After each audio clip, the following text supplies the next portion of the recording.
Hello मेरे प्यारे साथियों, तो स्वागत है मेरे इस यूट्यूब चैनल में। तो चलिए, आज का वीडियो में हम समझेंगे महासागर क्या है और महासागर का कितने प्रकार होता है। तो वीडियो के लास्ट तक बने रहिएगा और समझने का प्रयास कीजिएगा। तो चलिए लेक्चर स्टार्ट करते हैं। उसके पहले हम देखेंगे जलमंडल, जिसे इंग्लिश में क्या कहते हैं, हाइड्रोस्फेयर। क्या कहते हैं दोस्तों, हाइड्रोस्फेयर। तो यहाँ से आपको कभी कभी एग्जाम में एक सवाल पूछ देता है कि हाइड्रो का अर्थ क्या होता है। क्या दोस्तों, हाइड्रो का अर्थ क्या होता है? तो इसका अर्थ याद रखिएगा, क्या होता है दोस्तों, पानी। क्या होता है? पानी। हाइड्रो का अर्थ क्या होता है दोस्तों, पानी। तो समझिएगा, यहाँ बोला गया है पृथ्वी के बहुत बड़े भाग पर जल का जमाव पाया जाता है। पृथ्वी के बहुत बड़े भाग पर जल का जमाव पाया जाता है, जिसे क्या कहते हैं, जलमंडल कहते हैं। अब कि जलमंडल में जल का सभी रूप, जो जलमंडल का सभी रूप है वह कौन कौन है?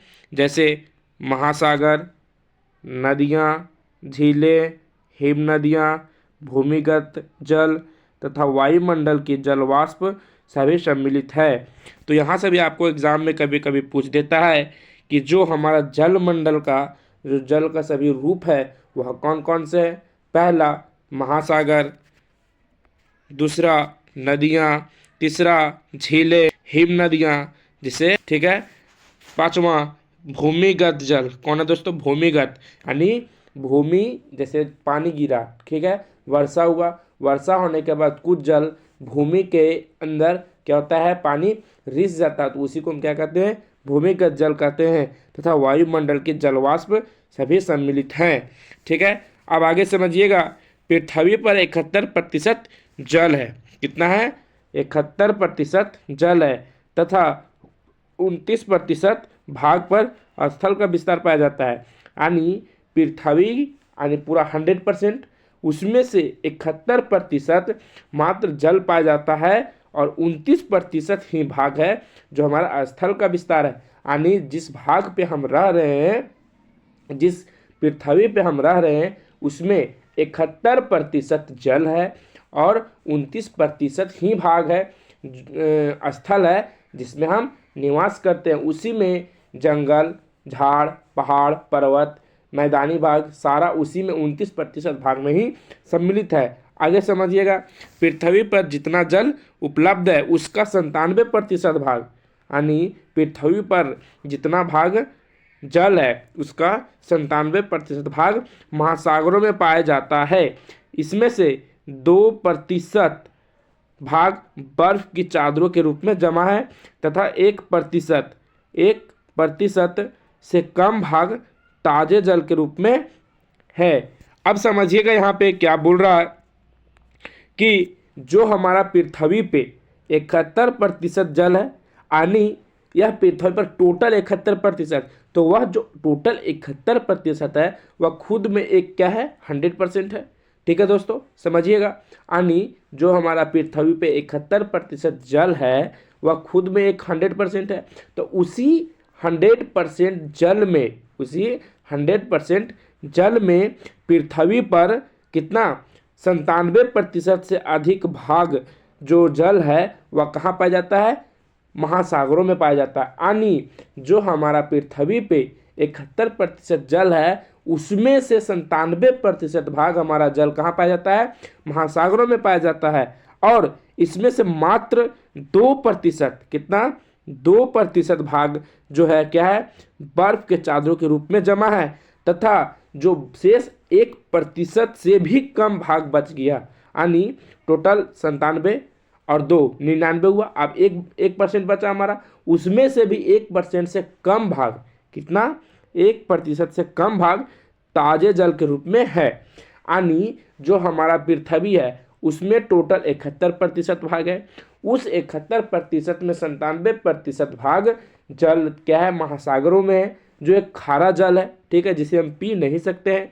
और जो शेष 3% भाग जल बच गया, उसमें से 2% जो जल है वह क्या है, बर्फ के चादरों के है।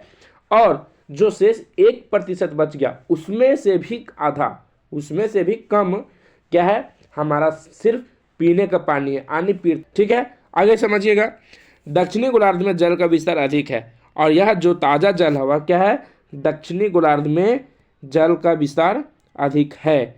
ठीक है दोस्तों, तो चलिए आगे समझिएगा। महासागर, जिसे इंग्लिश में क्या कहते हैं, ओशियन। क्या कहते हैं दोस्तों, ओशियन। समझिएगा, महासागर जल मंडल का मुख्य भाग है। यानी जो हमारा महासागर है वह क्या है, जल मंडल का एक मुख्य भाग है, जिसमें तरंगे, ज्वार भाटा तथा महासागरीय धाराएं जल की 3 मुख्य गतियां हैं। तो यहाँ पे आपका कभी कभी एग्जाम में क्वेश्चन पूछ सकता है दोस्तों कि महासागर का 3 प्रमुख गतियां कौन कौन हैं। महासागर की जल की 3 प्रमुख गतियां कौन कौन है। तो पहला आप क्या लगाओगे, टिक, तरंग। ठीक है दोस्तों, दूसरा ज्वार भाटा, तीसरा महासागरीय धाराएं यानी तरंग। आप कभी शांत जल, शांत तालाब, जब यानी एक तालाब है उसमें जब शांत जल स्थिर रहता है, उसमें छोटा सा एक पत्थर जब फेंकते हैं तो क्या होता है, गोल गोल एक क्या होता है, फिगर बनता है, जिससे आपको लगता है कि जल आगे की ओर अब जा रहा है फेंकने का। तो उसी को क्या कहते हैं, तरंग। वह क्या है, तरंग का एक रूप ले लेता है, उसी को क्या कहते हैं, तरंग। और ज्वार भाटा, आप कभी समुद्र में देखे होंगे, जल का जो जल है वह कभी ऊपर उठता है, कभी नीचे आता है, कभी ऊपर कभी नीचे। ठीक उसी प्रकार बीच के किनारे यानी समुद्र के किनारे आप देखे होंगे कि जल कभी अत्यधिक ज़्यादा आ जाता है, कभी कम आ जाता है, तो उसी को क्या कहते हैं, ज्वार भाटा। और हमारा तीसरा क्या है, महासागर। तो महासागर यानी यहाँ क्या बोला गया, महासागरीय धाराएं। तो महासागरीय धाराएं क्या है कि यह एक बहता जल है। क्या है, बहता जल, उसी को क्या कहते हैं, महासागरीय धाराएं। ठीक है, तो यह हमारा क्या हुआ, महासागरीय जल की 3 परतें हैं। हम समझते हैं कि पृथ्वी पर जो कुल 5 महासागर है, क्या पृथ्वी पर कुल 5 महासागर वह कौन कौन से हैं, उसे समझने का प्रयास करते हैं। चलिए समझते हैं। पहला प्रशांत महासागर, जिसे इंग्लिश में पैसिफिक ओशियन कहते हैं। दूसरा अटलांटिक महासागर, जिसे इंग्लिश में अटलांटिक ओशियन कहते हैं। तीसरा हिंद महासागर, जिसे इंग्लिश में कहते हैं इंडियन ओशियन कहते हैं। चौथा दक्षिणी महासागर, जिसे इंग्लिश में साउथर्न ओशियन कहते हैं। पांचवा आर्कटिक महासागर, जिसे इंग्लिश में क्या कहते हैं, आर्कटिक ओशियन। ठीक है दोस्तों, तो चलिए इन सभी 5 महासागर को हम गहराई से समझने का प्रयास करते हैं। तो समझिएगा, पहला प्रशांत महासागर। क्या है दोस्तों, प्रशांत महासागर। समझिएगा, प्रशांत महासागर विश्व का सबसे बड़ा महासागर है। यहाँ से भी कभी कभी आपको एक प्रश्न पूछ सकता है कि हमारा जो विश्व का सबसे बड़ा महासागर है वह कौन है। कौन है, जो प्रशांत महासागर।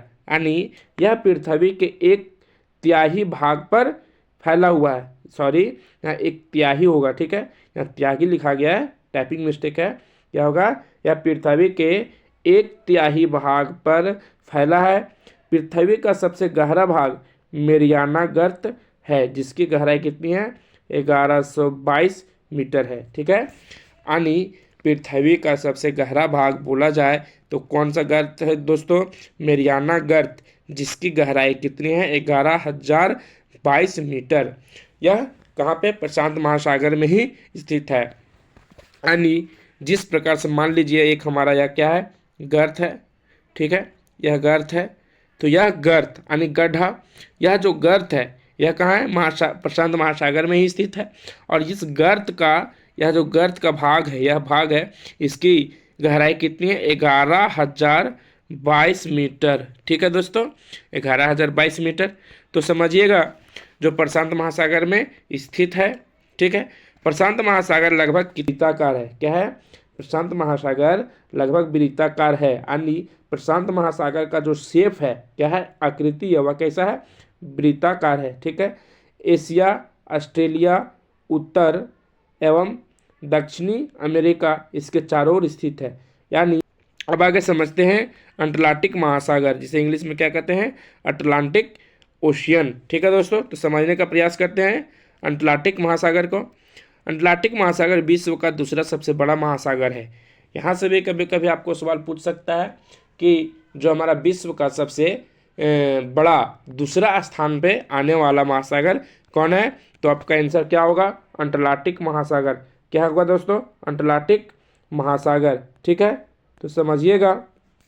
तो यह अंग्रेजी भाषा के एस अक्षर के आकार का है, एस अक्षर के आकार का है। ठीक है, क्या है दोस्तों, एस अक्षर के आकार का है। यानी अटलांटिक महासागर का जो शेप है, यानी अटलांटिक महासागर का जो शेप है, उसका आकृति है, वह अंग्रेजी अक्षर के एस के आकार का है। यानी एस हम ऐसे लिखते हैं, तो इस आकार का हमारा क्या है, अटलांटिक महासागर का आकृति है। इसके पश्चिम किनारे पर उत्तर एवं दक्षिण अमेरिका है। ठीक है, क्या बोला गया दोस्तों कि जो इसके पश्चिमी किनारे पर उत्तर और दक्षिण अमेरिका है तथा पूर्वी किनारे पर यूरोप एवं अफ्रीका है। ठीक है, यूरोप एवं अफ्रीका। और अटलांटिक महासागर की तट रेखा क्या है, बहुत ही दंतुरित है। क्या है दोस्तों, बहुत ही दंतुरित है। ठीक है, दंतुरित कहने का मतलब क्या है कि इसका जो शेप है, क्या है, इसका जो शेप है, इस मान लीजिए जिस प्रकार से हमारा दांत का शेप है, इस प्रकार से समझिएगा। ठीक है दोस्तों, इस प्रकार से, तो इस प्रकार से क्या है, हमारा शेप है किसका, महासागर का। ठीक है, तट रेखा बहुत अधिक दंतुरित है। अनियमित एवं दंतुरित तटरेखा प्राकृतिक पोताश्रयों, क्या है, अनियमित एवं दंतुरित तटरेखा जो है क्या है, प्राकृतिक पोताश्रयों, जिसे इंग्लिश में क्या कहते हैं, हार्बर्स। क्या कहते हैं, हार्बर्स। तो पोताश्रयों का अर्थ क्या है दोस्तों कि पोताश्रयों एक विश्राम, यानी जिस विश्राम रूम में हम विश्राम करते हैं, ठीक उसी प्रकार से जब समुद्रों में जहाँ नाविक क्या नाव जो आकर विश्राम करता है, रुकता है, उसी को क्या कहते हैं, पोताश्रयों। एवं पतनों के पोताश्रयों एवं पतनों के क्या है दोस्तों, पतनों के लिए आदर्श स्थिति है। क्या है दोस्तों, आदर्श स्थिति है। ठीक है, यानी पतनों, यानी जो हमारा जहाज है, ठीक है, क्या है, जहाज है, जहाँ आकर रुकता है, क्या करता है, रुकता है। जैसे ट्रेन का एक स्टेशन होता है, ठीक उसी प्रकार से जहाज़ों के लिए एक स्टेशन होता है, उसी को क्या कहते हैं, पतनों कहते हैं। और अगर आपको बोला जाए कि व्यापार के लिए सबसे अधिक व्यस्त महासागर कौन है, तो आपका आंसर क्या होगा, व्यस्त महासागर, तो अटलांटिक महासागर। कौन होगा, अटलांटिक महासागर। यानी एग्जाम में कभी कभी आपको पूछ सकता है कि जो व्यापार की दृष्टि से सबसे व्यस्त महासागर है वह कौन है, तो आपका आंसर क्या होगा, अटलांटिक महासागर। क्या होगा दोस्तों, अटलांटिक महासागर। चलिए अब अगला समझते हैं, हिंद महासागर, जिसे इंग्लिश में क्या कहते हैं, इंडियन ओशियन। चलिए समझिएगा हिंद महासागर।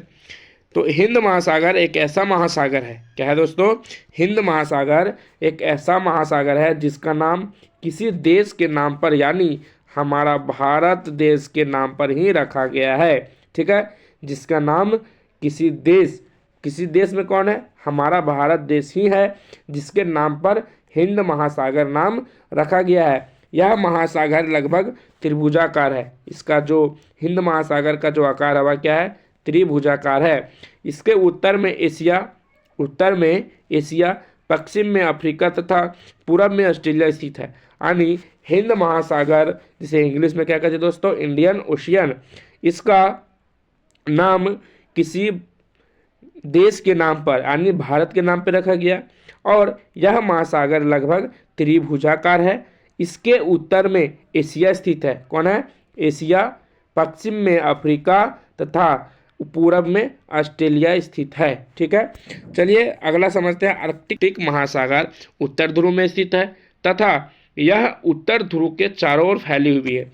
और क्या है, आर्कटिक महासागर उत्तर ध्रुव में तो स्थित है, लेकिन यह उत्तर ध्रुव के चारों ओर फैला है। क्या दोस्तों, उत्तर ध्रुव के चारों ओर फैला है। यह प्रशांत महासागर से छिछले जल वाले एक संकरे भाग से जुड़ा है। ठीक है, क्या है कि यह जो प्रशांत महासागर से छिछले जल वाले एक संकरे भाग से जुड़ा है, जिसे बेरिंग जल संधि के नाम से जाना जाता है।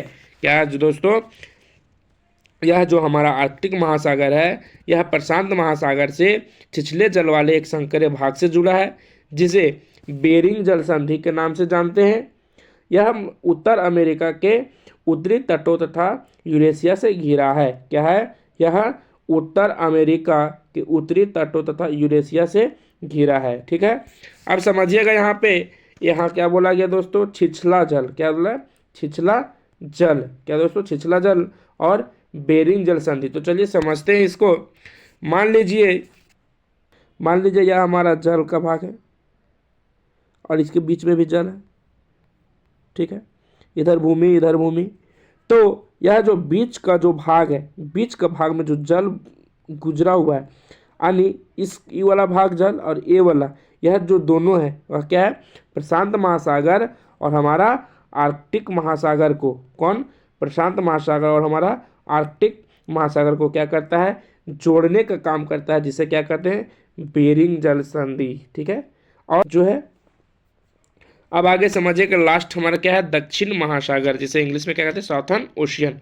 ठीक है, दक्षिण महासागर अंटार्कटिका महाद्वीप के चारों ओर से घिरा है। क्या है, चारों ओर से घिरा है। यहाँ टाइपिंग मिस्टेक है दोस्तों, यहाँ घिरा है की जगह क्या लिखा हुआ है, गिरता है। तो यहाँ पे क्या होगा, घिरा है। यह अंटार्कटिका महाद्वीप से उत्तर की ओर 60 डिग्री दक्षिणी अक्षांश तक फैला हुआ है। क्या बोला गया दोस्तों कि जो हमारा दक्षिणी महासागर है वह अंटार्कटिका महाद्वीप के चारों ओर से घिरा हुआ है और यह अंटार्कटिका महाद्वीप से उत्तर की ओर 60 डिग्री दक्षिणी अक्षांश तक फैला हुआ है। यानी जो हमारा ग्लोब है, क्या है, जो हमारा ग्लोब है उसमें दक्षिणी ध्रुव, दक्षिणी अक्षांश, ठीक है, के तरफ कितना, 60 डिग्री तक फैला हुआ है। तो दोस्तों आज हम यह महासागर और महासागर का 5 प्रकार देखे। तो आशा करते हैं कि यह वीडियो आपको अच्छे तरीके से समझ में आया होगा। आज का वीडियो यहीं तक रखते हैं दोस्तों, धन्यवाद।